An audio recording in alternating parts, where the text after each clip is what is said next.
It's wintertime, it's cold, so let's talk about what not to do if you ever get stranded in a vehicle. My name is Jason Hanson. I'm a former CIA officer, and I'm going to tell you the good, the bad, and the ugly of, again, what to never do, and also how to make sure you come out alive, if you were ever stranded in your vehicle. So I was just reading a story recently about a Utah man in my home state of Utah, and he went hiking alone, which of course, if you're gonna go hiking alone, tell people where you're going. We obviously know that, but this guy did not. So he went hiking alone, he didn't tell anybody where he was going, and he got stranded in the snow. Well, he spent the night in his car, and then he decided to go hike out on foot to try and find help. Well, very lucky for him, about 17 hours later, so he'd been hiking for 17 hours, a rescue helicopter located him and was able to save him. Now, do you want to know how this rescue helicopter located him? They first found his car, and then they traced his footsteps in the snow until they eventually found him. Now, when it comes to getting straight in your vehicle, do not leave your car. Yes, I realize it is so tempting that you want to be productive, that you're sitting in this car, that you want to go find help, but we are not very good at walking in a straight line and in finding help. So what I mean by that is, if you go and leave your car, first, you're leaving shelter. You are leaving your vehicle that has a roof over your head, a place to keep you semi-warm. Once you go out there, you're out in the elements, and many people are found walking in circles or zigzag because we're terrible at walking a straight line. We have our 320-acre spy ranch out in Utah, and sometimes I have to line up cones and get ready for our evasive driving classes, and unless we are using a laser pointer, the vast majority of the time, if I line up those cones and I turn back and look, it's a snake, because we're not good at lining things up straight. We are not good walking a straight line. We maybe think we're walking a straight line, but we may end up in a big circle and end up at square one. So do not abandon the vehicle. Of course, other very critical part is have survival gear in your car. If you get trapped during the winter,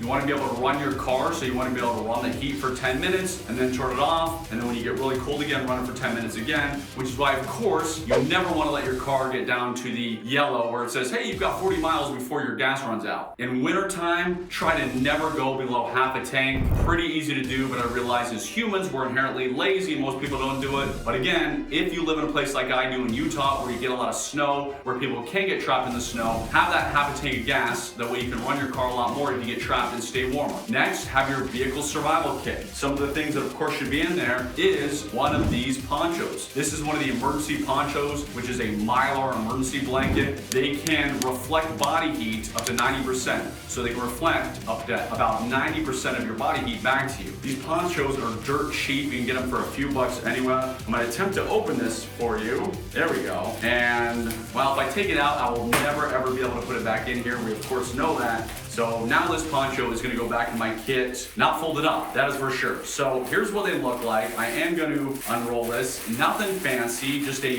Mylar reflective material. But if you are trapped in your vehicle and you're freezing to death, you will thank goodness you have one of these. So because I really, really like you, and I've already taken this poncho out of the bag, which it is never ever going back in the bag. Ugh. Got it on backwards. See, now I gotta turn around. I didn't get a hood.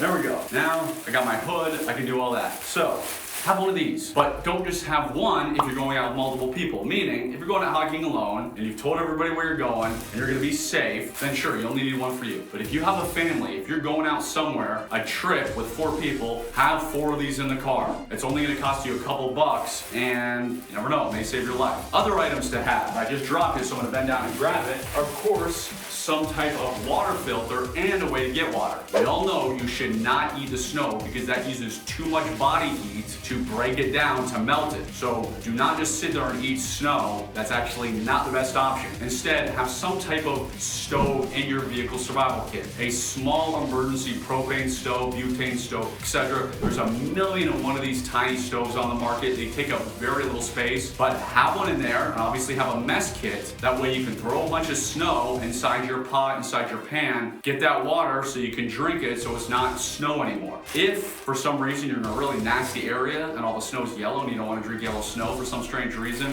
have a water filter. That way, once you have melted that water and it's drinkable, you can filter it. But of course, in a life and death situation, you're just gonna eat the snow if you don't have this. But if it's contaminated, always have a survival water filter. You should have a water filter in the back of your vehicle kit no matter what. Other items, if you have to start a fire, this is is a survival blaze. So basically fire rope is what many people call it. This is one of these pieces of rope that will start in virtually any condition, that will start in the snow, etc., etc., etc. So have your fire survival kit within your vehicle survival kit. Have some of this fire rope. Have windproof and waterproof matches. Have a big lighter. Always want to have a big lighter to make life easier on you. Have some dryer lint. You can take an old pine log, say not old pine log, but you can take a pine log, you know, the kind that are fire logs you put in your fire. Take some shavings off of that, put it in a Ziploc bag. That will also help you easily start a fire in emergency. So you want to have these backups to the backups to the backups for that worst case scenario. I have